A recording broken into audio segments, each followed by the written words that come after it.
Boa noite a todos que estão nos assistindo, a todos que estão presentes. Hoje é o 4º encontro da videoconferência, série Diálogos do Brincar.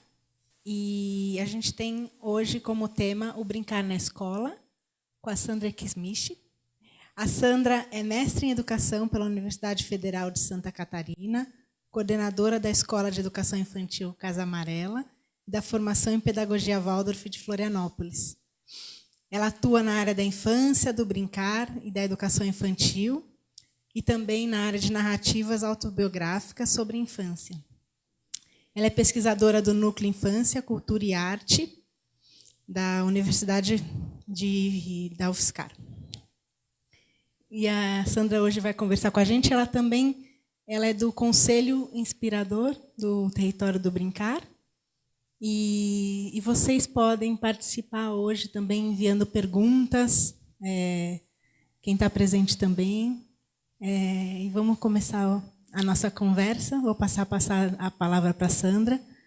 Dizer que é uma alegria ter você aqui, compondo essa conversa que a gente tem feito mensalmente. Bem-vinda. Obrigada, Cacau. Obrigada pelo convite, a Cacau e toda a sua equipe, né, do Alana, a Renata e o David, do Território do Brincar, a todos que estão presentes e a todos que estão nos diversos cantinhos desse país. O nosso tema hoje, então, como a Cacau falou, é o brincar na escola.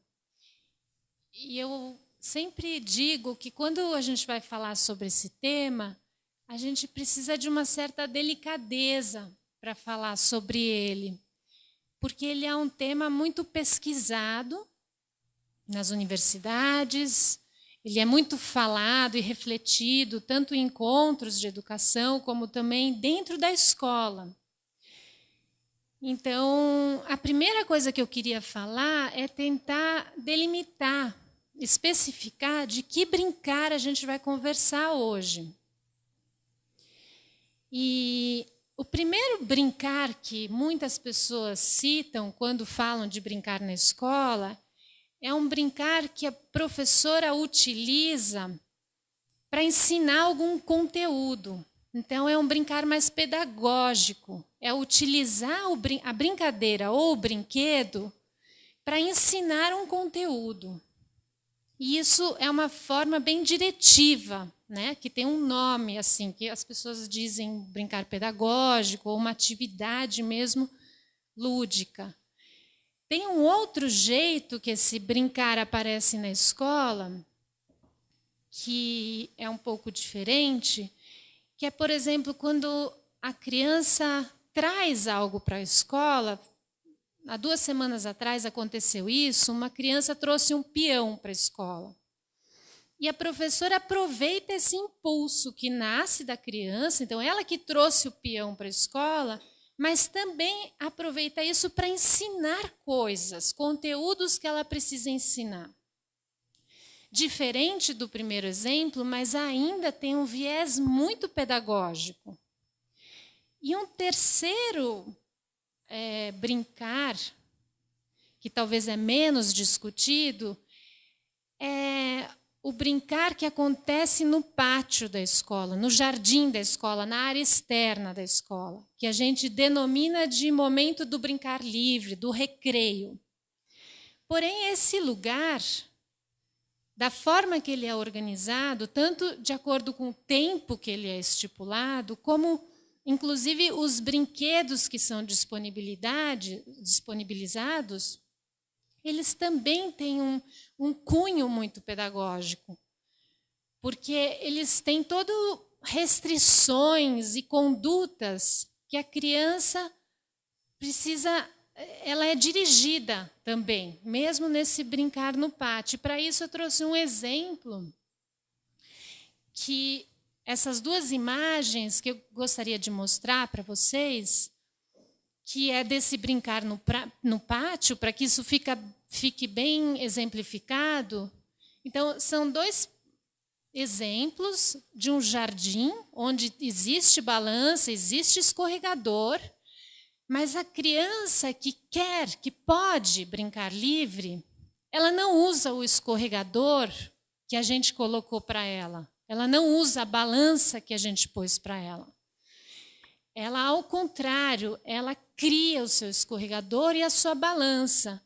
E essa criação dela, que ela expressa no brincar, ela nos surpreende pela sua ousadia e pela sua complexidade. Então, por exemplo, esse escorregador é muito mais ousado do que um escorregador que a gente oferece para a criança dentro da escola.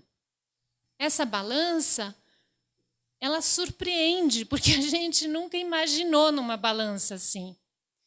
Então, é desse brincar que a gente vai falar hoje. Do brincar que nasce da criança, que nasce do impulso dela. Então, ele não é de fora para dentro, e sim de dentro para fora. Esse brincar é o brincar que o território do brincar nos convida a observar, a sentir, a perceber. Então, é um brincar, quando a gente assiste o filme do Território do Brincar, não tem quem não se encante, quem se inspire. A gente não sai do filme precisando justificar o que significa aquele brincar. Todo mundo percebe a inteireza que a criança brinca. Todo mundo percebe a criatividade, a atividade que existe da criança, a concentração, enfim, todas essas qualidades. Então, é desse brincar que a gente quer falar hoje. Só que, para falar dele, eu queria trazer na perspectiva da criança. Não perguntando para a criança, e sim observando como ela brinca. Quando ela brinca livremente na escola, como que é? O que ela mostra para a gente que ela precisa para brincar desse jeito na escola? Porque os professores, quando eles assistem esse filme, né, do Território do Brincar, eles saem muito inspirados, todo mundo sai, mas o educador especificamente, agora que a gente está falando do brincar na escola, ele tem muita vontade de levar esse brincar para a escola. E quando a gente chega na escola, dá um certo desânimo. E muitos de nós, digo nós porque também trabalho em escola, também sou professora, a gente justifica esse desânimo porque não tem dunas na escola, não tem mar na escola, não tem uma floresta na escola. Mas eu fico me questionando, será que é isso mesmo que não tem o brincar? É por isso que não tem esse brincar livre na escola? Lógico que essa natureza, essa exuberância ajuda muito. Então, é um pouquinho sobre isso que a gente vai falar. E, para isso, eu vou usar alguns exemplos de brincadeira. E o primeiro exemplo que eu vou usar é sobre a brincadeira de casinha. Foi muito difícil escolher que exemplo trazer, porque tem tantos exemplos lindos. Mas esses são exemplos de brincadeira de casinha, o momento da brincadeira de casinha de construção, de apropriação do espaço. E a primeira coisa que nos pode chamar a atenção nessa brincadeira, nesses 3 exemplos, é como esse espaço ele vira o meu lugar. Ele tem uma singularidade, ele é único. Então, cada casinha construída livremente pela criança, ela é única, ela é singular. E ela nos surpreende, porque ela realmente vem de dentro da criança como uma expressão da sua individualidade. Um outro elemento que pode nos chamar a atenção nessas 3 casinhas são os materiais utilizados, que também são elementos que compõem o espaço. Então, a gente tem madeira, tem pano e tem uma folhagem, né? Uma natureza bem singela, não é uma floresta, mas é um espaço mais de natureza. Esses 3 elementos são naturais, né? Então, assim, é uma coisa que a criança reconhece como sendo dela, ela faz parte disso. E eles são muito simples. São materiais que eu preciso usar, a criança precisa usar da sua atividade interna para que aquilo vire alguma coisa. Senão, aquilo não é nada. No primeiro exemplo ali, tem um carrinho. E esse carrinho, ele também é bem simples. Então, ele pode ser transformado em outra coisa. Ele está sendo usado como uma parede. Mas, de qualquer jeito, esses elementos mostram, a criança mostra o quanto que ela precisa nesse espaço para a construção, para o brincar livre, materiais muito simples, bem pouco estruturados, onde ela realmente possa colocar de si nesse brincar. E em relação ao espaço ali da natureza, que é essa folhagem mais singela, é interessante de ver que, mesmo sendo um espaço pequeno, a natureza é muito importante mesmo, porque ela é um espaço de sugestão. Ela aninha a criança, ela traz o ninho de forma completamente natural. Então, sim, a criança pede isso do espaço para brincar livre. Então, a gente pode estar falando um monte de coisa, mas eu vou falar disso agora. E eu quero agora trazer uma outra brincadeira, que é a balança. A balança, eu escolhi 2 gestos específicos da balança. A balança, para mim, é um brinquedo, uma brincadeira que fala muito do tempo. A criança nos conta sobre o tempo balançando.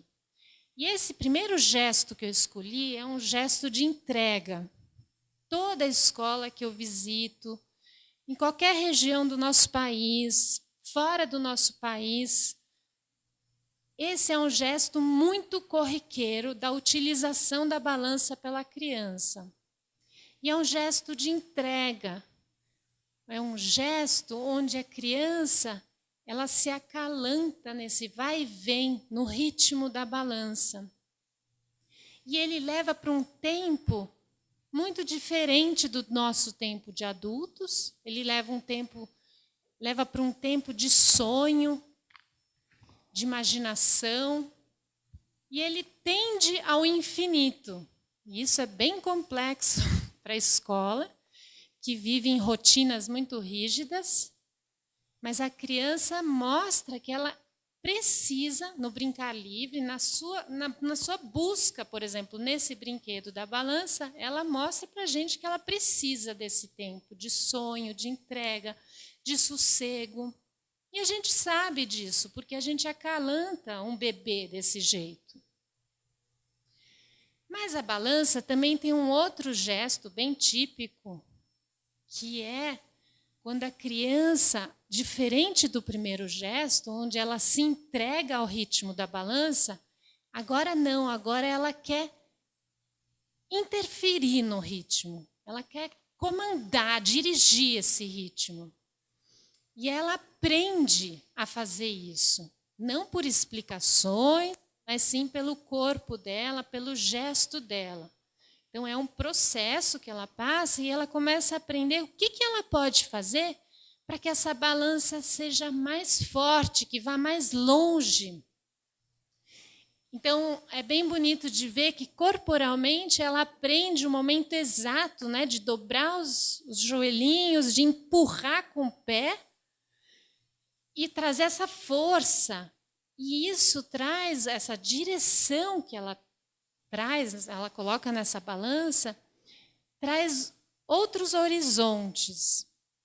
E eu gosto desse menino aí, da balança, de uma das balanças, da direita, acho que é a direita que vocês estão vendo, não, da esquerda, e ele está tentando chegar o mais alto possível, porque ele está tentando olhar o que tem além dos muros da escola.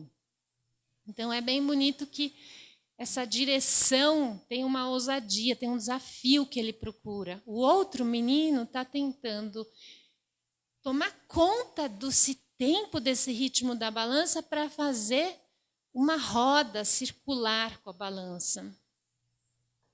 E esses dois gestos também são muito instigantes para nós, educadores, porque é um exercício da criança de dirigir o tempo. E aí a gente se pergunta, quem dirige o tempo da escola? O tempo que a gente trabalha, né? O nosso tempo como educadores na escola. Será que é o educador? Ou é o sino que toca e acaba aquilo que a gente está fazendo? Como é que é não ser dono do nosso próprio tempo? Então, eu acho bem significativo essa pergunta que a criança nos traz como educadores, como instituição, numa escola. E mostra que quão saudável seria se a gente pudesse, às vezes, fazer mais força, estender o tempo, ou às vezes encurtar ele, mas que a gente fosse dono desse tempo, conforme as nossas necessidades. Um último elemento que eu gostaria de falar, a partir dessa visão das crianças, a partir dessa observação do brincar das crianças, é quando a criança brinca livre e busca os seus pares na escola. E é impressionante de ver que a criança, quando ela está livre para escolher seus pares, dificilmente ela escolhe crianças da mesma idade para brincar. Às vezes ela escolhe os mais velhos, onde tem aquela situação do mais velho, que é aquele vir a ser. Né? O mais velho traz essa possibilidade, o que está por vir. E às vezes eles escolhem os mais novos, como é no caso do exemplo que está sendo mostrado nessas imagens. Esse menino de bermuda escura, ele está brincando de papai, ele tem 6 anos e pouco, e esse outro menino acabou de fazer 3. E ele está brincando de dar banho no seu filho, e literalmente ele está dando banho, né? Mas como é escolher uma companhia, um par para brincar mais novo, onde eu posso usar um gesto de zelar, de cuidar? O quão humano são essas relações no brincar livre? Que, por um lado, eu tenho o mais velho, que é algo que está por vir, e do outro, eu tenho a possibilidade de brincar com um novo, com esse gesto de cuidado, de zelo mesmo, né? E aí, de novo, a pergunta para nós, como escola, instituição, como que é? As nossas crianças estão todas em classes separadas, por idades específicas. Como é que dá para brincar desse jeito, né? Nessa situação? Se eu só tenho a opção de alguém da mesma idade que eu. Então, quando eu escuto os educadores falando assim, tão inspirados, né, pelo que vem, por exemplo, no filme do Território do Brincar, e aí voltam para a sua escola e dizem, mas não dá, porque não tem duna, não tem árvore. Eu acho que plantar árvore é mais fácil de fazer o que as crianças estão pedindo para nós. Porque eles estão fazendo um pedido no Brincar Livre que está relacionado diretamente com a estrutura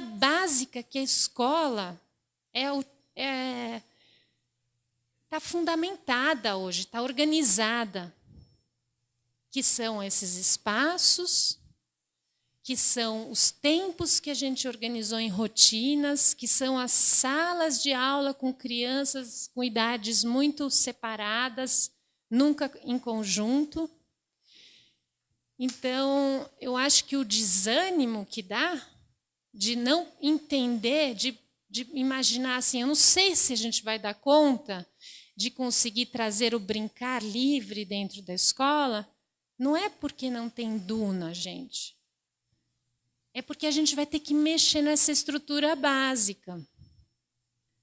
Lógico que existem exceções, existem exemplos de grandes escolas, assim, de escolas bem especiais, já que trabalham de forma diferente. Mas, na maioria, as escolas estão organizadas desse jeito. E aí fica difícil mesmo de brincar livre. A criança acha uma brecha de um lado, acha de outro. Mas para a gente ver essa inteireza que a gente vê no filme do Território do Brincar e que nos inspira e que encanta e que todo educador fala, eu quero levar isso para a escola. Porque somos educadores e a gente quer ver aquela inteireza na criança dentro da escola. Por isso que a gente é educador, né? Assim, foi por isso que a gente escolheu isso. Então, a gente fica com vontade de levar isso para a escola.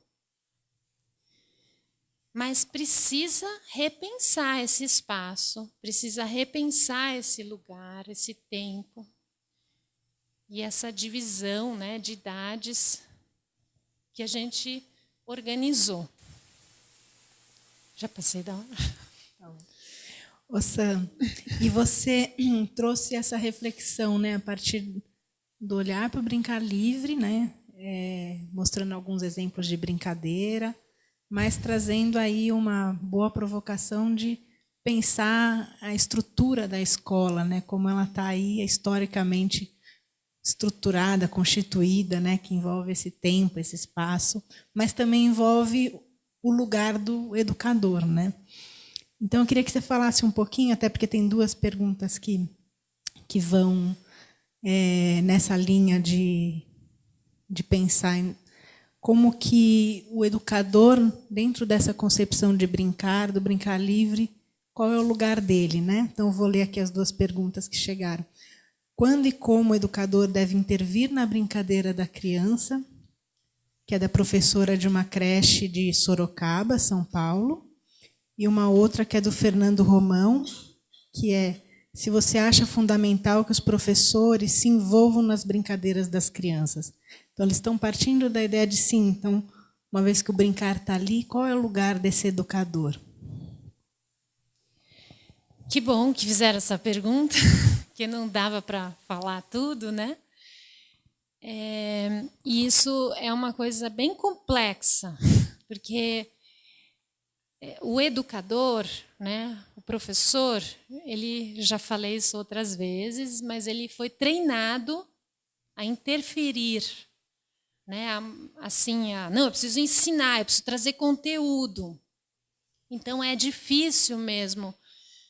Como é que é para fazer, né? Assim, tá, mas tem tudo isso e daí? Vocês viram? Eu falei que não é para perguntar para a criança nada, é para deixar ela brincar. Mas o educador tem uma interferência nisso. A interferência é ele organizar, escolher esses materiais. Ele está fazendo uma opção. Ele está estruturando esse espaço para receber o brincar livre. Isso é pesquisa, isso é estudo, isso é observação. Né? Então, assim, ao observar a criança brincando livremente, eu começo a ter ideias do que eu posso fazer para facilitar esse ambiente, esse tempo, essas relações. A interferência do educador é nesse sentido. A gente está falando de brincar livre, não estou dizendo, tem outras coisas que a escola também tem que dar conta. Mas se a gente quer que exista o brincar livre na escola, e que eu acho que é um direito da criança, e que As crianças estão muito tempo na escola, então, assim, a gente precisa dar esse direito à criança. Então, assim, a interferência, a atuação do educador é nesse entorno. Mas não ficar dando ideia ou brincar junto. Eu sei que é gostoso de brincar junto, mas não é a hora de brincar junto. Deixa eles brincarem. Eles precisam disso, né? Precisam colocar assim, às vezes eles vêm e falam assim, me ajuda a pôr esse telhado da casinha. Lógico, a gente ajuda também, não é assim. Mas quando eles pegam o gosto de brincar livre, eles nem pedem mais nada para a gente. Então, assim, seria essa interferência.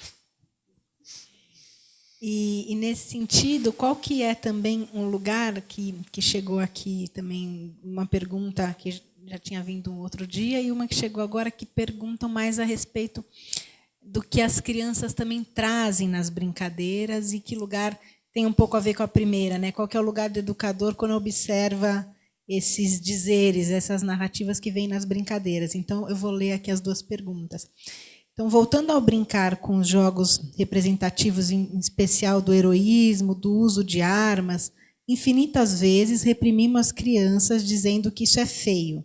Contudo, trabalhando em escolas de periferia, essa é uma realidade de suas vidas. Qual a maneira de intervir nesse momento e se devemos intervir? É a Evelyn Sampaio, de São Paulo, São Bernardo do Campo.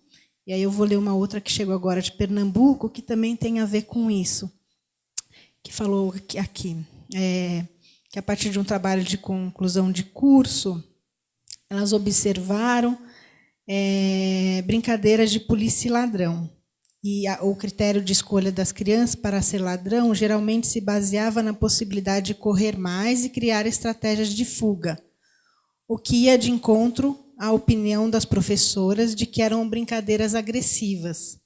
Então, ela pede aqui para você falar um pouquinho mais desse lugar, do que a gente observa que emerge nessas brincadeiras e que lugar que o professor tem nisso.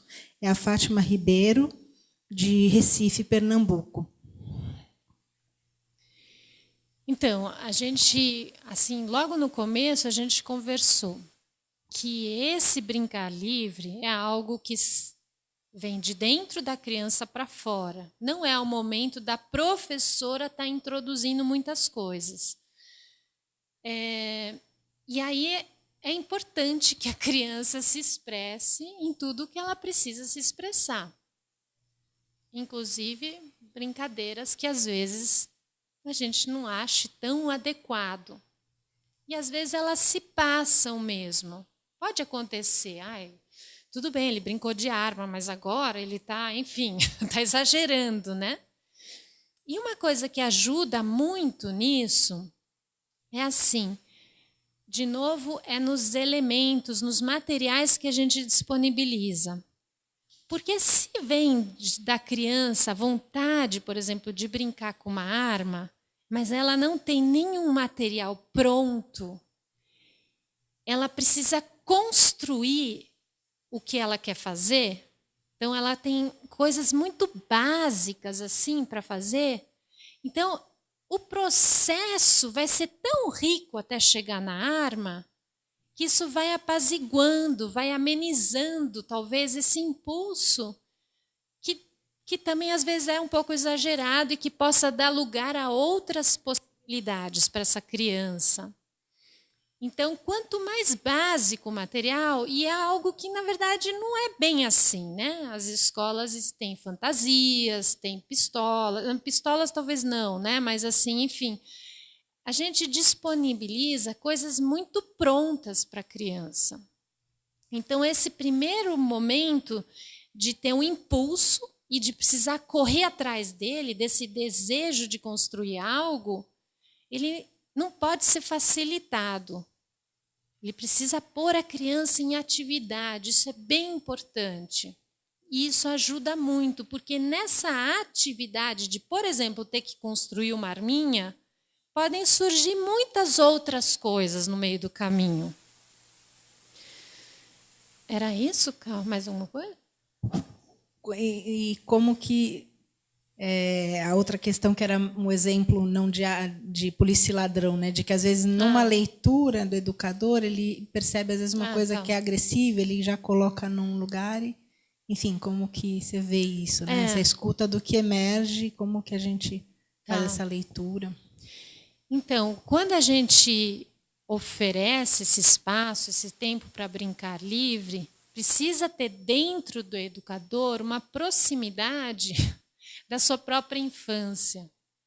Porque se a gente fica só na posição do educador, pode ser que a gente não entenda exatamente essas brincadeiras que surgem, né? Que pode ser uma questão de polícia e ladrão, mas pode ser um barro, né? Outro dia eu estava numa escola, eles estavam brincando de barro, a professora não via, e eles iam lá atrás, ficavam sujando a parede de barro, né? Assim, então, assim, poxa, tá sujando a parede de barro, né? Que coisa, mas assim, se você vive dentro de você, né, um pouco dessas memórias de infância, dá para entender, né? Por que a gente faz isso? Então, assim, precisa sim que esse educador tenha uma proximidade a essa infância que todos nós passamos, para entender essa alegria, essas transgressões, né? Assim, enfim, acho que precisa ter isso um pouco.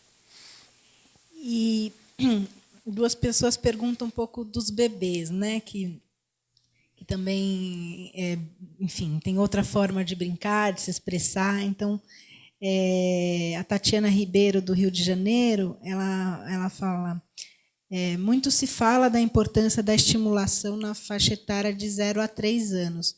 Mas como é esse brincar nessa fase da vida, nessa primeiríssima infância, né? Uhum. Você falar um pouquinho disso e também como que brincadeiras tradicionais, enfim, com os bebês podem ser trabalhadas. Já. Que tem hoje muito também bebê que está em escola, né? Então, como que é esse brincar livre dessa criança bem pequena? Então, assim, do mesmo jeito que a gente fez para falar do brincar livre na escola, a gente partiu da observação da criança, de como ela expressa esse brincar livre. Elas nos dão muitas dicas do que elas precisam, de como a gente deve conduzir ou oferecer esse espaço. Como é que é um bebê? Qual é o brinquedo do bebê, né? O brinquedo do bebê é o corpo dele. Imagina, a criança passa 1 ano para aprender a dar os primeiros passinhos. Tem brinquedo melhor do que esse? Então, como assim ficar estimulando? A criança não precisa ser estimulada para fora. Ela precisa ter tempo para ela se apropriar dessa primeira casinha dela, que é esse corpo. Então, ela precisa de calma, gente. Ela precisa de sossego. Ela não precisa de nada de ficar estimulando demais. Porque o próprio processo de apropriação desse corpo do bebê é uma grande brincadeira. E quanto mais eu estimulo a criança para fora, para olhar para fora, menos ela percebe esse corpinho. Menos ela encontra suas mãos, encontra seus pezinhos, enfim. Ela se dá conta desse corpo. E assim, sobre as brincadeiras tradicionais, acho que viu a necessidade que a gente tem, né, de oferecer coisas, né, assim. Eu acho que algo que a gente pode fazer é cantar para a criança. Brincadeira tradicional para um bebê são as cantigas. É cantar. Não é mais do que isso. Não precisa fazer mais nada do que isso. A gente precisa dar a ela o sossego de se apropriar desse primeiro grande brinquedo, que é o corpo dela. Eu vou voltar um pouquinho agora para aquele tema que você trabalhou no fim da sua fala de apresentação, que é da estrutura, né, da escola, que chegou aqui uma pergunta de uma pessoa de Campinas, que é a Gabriela Caldeira Aranha, que ela fala que na escola que ela trabalha, eles estão discutindo muito essa questão dos horários e do horário do uso do quintal, da área externa. Mas é uma escola pública que atende 400 crianças de 0 a 6 anos. Então, eles têm 4 espaços diferentes, em que cada turma pode ficar 1 hora, podendo optar por fazer integrações com outras turmas. Os espaços são bem grandes. Que bom que os espaços são grandes já. E a discussão delas, lá da equipe, está entre conseguir esse tempo, né, espaço organizado para cada turma, e a rigidez, como que, enfim, num espaço que tem tanta criança, ela gostaria de saber, nesse caso, se o horário não passa a ser algo que favorece mais do que atrapalha, porque são vários turnos, assim, muitas crianças para ocupar todas o mesmo espaço. Enfim, acho que esse é um desafio de muitas escolas que têm aí uma grande quantidade de crianças, né? Então, você falar um pouquinho, diante desse desafio, como que a organização do horário e do espaço pode ser um amigo, né, do brincar livre, uma vez que também colocar, de repente, 400 ao mesmo tempo, não sei se vai ajudar mais do que atrapalhar, né? Então, a gente já viu ali, né, na brincadeira da balança, que a criança nos deu a dica, né? Não sou eu que estou falando. As crianças estão nos contando desses tempos diferenciados que elas precisam, mas tem as nossas realidades, que são bem desafiadoras. Mas o que nisso que você falou, eu fiquei pensando, poxa, se o espaço é grande, que isso já é um alívio, por que a gente não pode misturar mais turmas juntas? Não as 400, né? Isso é uma coisa que a gente tem um medo de fazer, né? Misturar turmas. Por que a gente não pode fazer isso? Junta eles, experimenta. Talvez no começo dá um pouco de susto, assim, né? Mas eu acho que eles vão se acomodar muito bem. Isso depende muito da professora. Eu tenho, por exemplo, exemplos de professoras que cuidam de crianças de 1 ano e meio a 3, que têm muito medo de colocar as crianças desse tamanhinho, que realmente ainda estão aprendendo a andar, tal, tem toda uma questão de motricidade ainda muito delicada, colocar perto dos grandes, porque parece que atropela, né? Mas é que assim, se a gente não dá a chance, talvez no começo é um pouco caótico, mas eles vão aprender. O grande vai aprender a cuidar do pequeno e o pequeno vai aprender a saber que não vai dar para entrar no meio de uma corrida de grandes. E também assim, o que pode acontecer? Cair no chão porque deu uma trombada? É tão grave isso? Então, assim, para a gente poder aumentar o tempo desses brincares no pátio, por exemplo, junta as turmas, põe mais gente brincando junto, é tudo de bom brincar junto.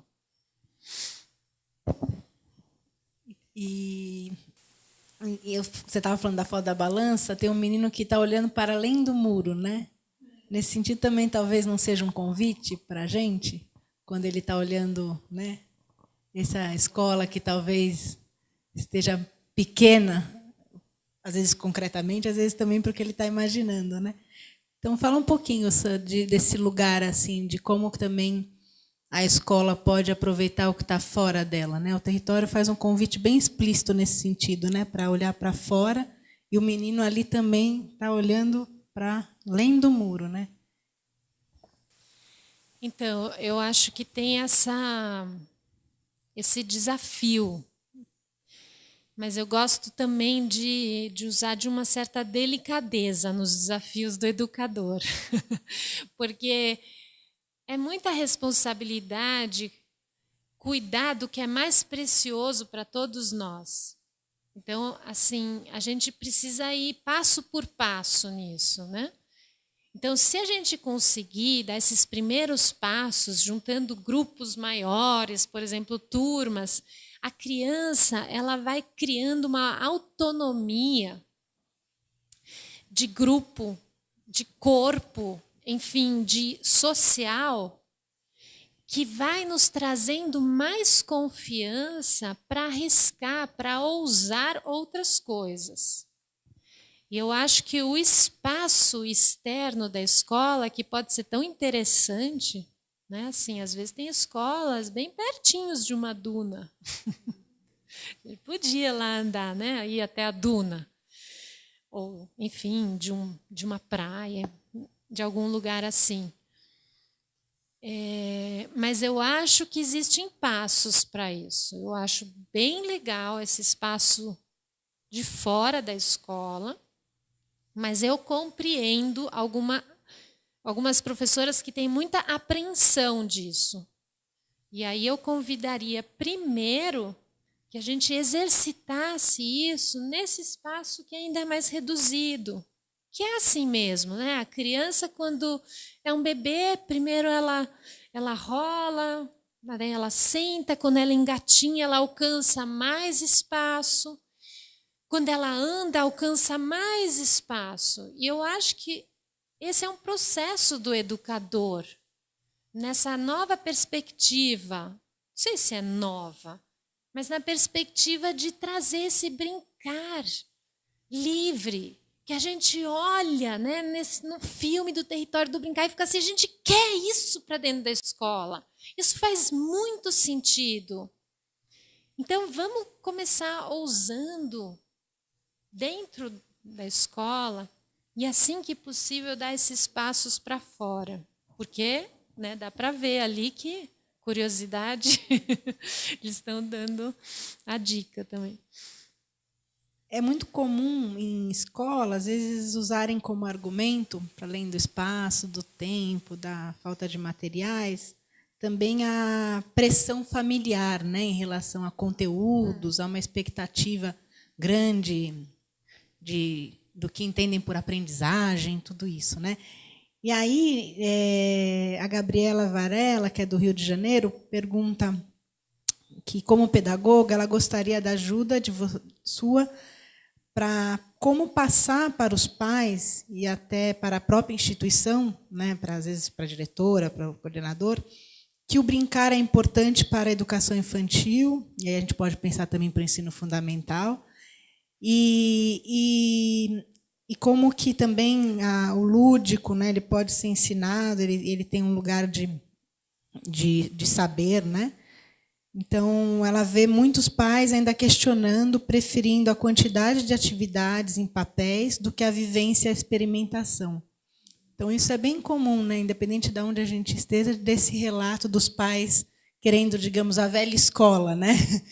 Da lousa, do caderno, da cópia, ou de muito conteúdo. Como fazer essa conversa com essas famílias para tê-las como parceiros? Então, acho que a primeira coisa é o educador realmente compreender o significado disso. E para isso tem que observar, tem que estudar, tem que registrar. Porque isso é uma construção com os pais também.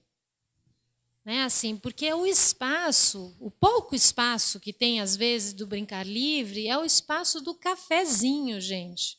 Então, a gente não está nem olhando o que está acontecendo. Como é que eu posso falar de uma coisa? Né? Assim, aí eu passo lá o vídeo do Território do Brincar. Não tem nada a ver, assim, porque eu não sei da importância disso. Eu preciso compreender isso para poder compartilhar com os pais. Então, é um caminho que precisa ser feito e aí sim compartilhar com eles. Na minha experiência, em diferentes contextos sociais, por exemplo, escolas que são na periferia, né, assim, não na periferia, escolas que estão num contexto social muito precário, né, desprivilegiado, existe uma pressão bem grande para isso também, porque afinal, assim, a escola tem essa mensagem, assim, põe na escola que, poxa, talvez vai ser melhor do que foi para mim. Mas mesmo num contexto assim, se você realmente compreende a importância disso e compartilha com os pais, eles todos entendem. E eles vão acompanhando, porque isso que a gente está falando, essa criatividade, essa inteireza nesse brincar, ele é tão forte que, inclusive, a gente consegue ver passos enormes nesse desenvolvimento da criança, mas não é um desenvolvimento cognitivo, é um desenvolvimento inteiro daquele ser humano, né? É de uma inteireza mesmo. Mas, para isso, eu tenho que ser capaz de compartilhar sobre isso. Eu tenho que sentar, estudar, registrar e dividir com os pais. E aí esse educador que precisa estudar, registrar, ele é formado em cursos de pedagogia, a Silvia Prado de São Paulo coloca, né? Que às vezes são muito distantes dessa concepção de brincar, né? Então, por que os educadores não conseguem conceber o brincar a partir dessa ótica que a gente está falando, né? Às vezes também esses cursos que eles fazem de pedagogia, ou enfim, como que poderia ser repensado também a formação, seja inicial ou continuada desses professores, seja para esse ponto que você trouxe agora, de registro, de capacidade de diálogo, mas também do que ele oferece ali, né? Como você vê que você trabalha bastante com formação, né? E acho que... Então, essa é uma questão bem importante. E ela é bem necessária ser discutida. Sempre tem suas exceções, logicamente, mas, de um modo geral, as nossas formações, elas estão bem limitadas a isso. Eu sei que é doloroso falar isso, mas é verdade. Então, assim, em muitos trabalhos, reuniões que a gente faz, ou discussões, reflexões sobre isso, é unânime, assim, a resposta das educadoras dizendo que, mas não foi assim que eu aprendi, não foi assim que é para ser, né? Então, assim, é algo para ser refletido mesmo, assim, como assim? É assim, então, o brincar livre, esse que a gente está conversando hoje aqui, ou espontâneo, né? Cada um, não vamos discutir a nomenclatura agora, mas assim, ele parece, né, que não tem esse espaço de importância nessas formações. Até porque, assim, existe toda uma vertente, que foi essa que a gente falou, assim, qual é a atuação do professor? Né, eu preciso mostrar, como se fosse mostrar um serviço. Então, precisa mudar um pouco o que é esse caminho de educação. Preciso mudar a minha concepção de como é educar. Educar é interferir, é dirigir, ou é uma mescla disso? Né? Atualmente, assim, eu estou tão encantada com essas possibilidades que eu estou vendo de brincar livre dentro da escola, que eu fico assim, gente, não mexe, não atrapalha, entendeu? Assim, né? É quase que um aprendizado para nós mesmos. Então, eu acho que sim, que as formações elas estão defasadas nessa questão. Que talvez um dia isso não foi uma necessidade da escola, porque a criança ia para a escola um pouquinho, depois tinha a rua. Mas agora as crianças estão ficando muito tempo na escola, o dia inteiro na escola, e desde bebês. Então, talvez é uma coisa de se atualizar, de olhar para isso, né? Chegou uma pergunta que fala um pouquinho dessa rotina, desse ritmo também que a criança acaba vivenciando dentro da escola, né? Então, você até estava falando que hoje elas passam mais tempo. Então, a Josiane Godoy, de Esteio, Rio Grande do Sul, ela está querendo saber um pouquinho mais de como essas crianças pequenas, né, dentro dessa rotina que também tem um momento da alimentação, do cuidado, ou às vezes de momentos mais dirigidos, como que isso poderia fluir, né, junto com o brincar livre. nesse dia da criança, que às vezes ela está o dia inteiro, às vezes está meio período, mas que tem, enfim, outros momentos que ela também vivencia ali. Então, hoje a gente está falando só sobre o brincar livre. Foi um convite para a gente falar sobre isso. Mas eu não estou dizendo que não pode ter mais nada na escola, né? Assim, eu acho que bom que uma professora usa de brincadeiras ou brinquedos para trazer conteúdos, por exemplo. Que bom, acho ótimo. Mas essa questão do brincar livre, então, assim, existe sim o momento da alimentação, existe sim o momento que eu quero dar uma aula, enfim, né? Eu quero mostrar alguma coisa para os meus alunos. Não tem problema isso, né? Mas precisa ter esse tempo de brincar livre. E esse tempo de brincar livre, ele segue um outro tempo. Ele não é o tempo fragmentado em rotinas muito rígidas. Foi o que a gente viu aqui. Então, a gente precisa organizar a escola. A escola não é algo separado de nós. A escola é formada por seres humanos. A gente que faz a escola. Ela não veio assim. Parece que ela veio pronta, né? Pode ser às vezes, mas a princípio somos nós que construímos esse ambiente. Então, a gente pode, a partir da criança, construir ritmos, né? Eu prefiro até falar ritmo do que uma rotina, né? Tem significados um pouco diferentes, de concentração e expansão, para que caiba momentos mais dirigidos, que então são necessários, mas que caibam momentos de expansão, desse brincar livre, o momento da criança, onde ela tem esse movimento de dentro para fora, e não só do adulto para ela. Acho que não sei se ajuda muito. A gente, infelizmente, vai ter que finalizar. Daí, antes de eu passar para você fazer uma fala de encerramento, eu vou só compartilhar que a gente recebeu aqui um depoimento que tem a ver com essa também conversa e busca de outras soluções, né? Que a Celi Regina de Olinda, Pernambuco, ela conta assim, que ela trabalha numa escola pública e lá eles têm um quintal pequeno para o brincar livre. Nesse espaço, elas têm desfrutado de muitas descobertas, porém as crianças descobriram o quintal da vizinha, que é repleto de árvores frutíferas, e fomos brincar lá.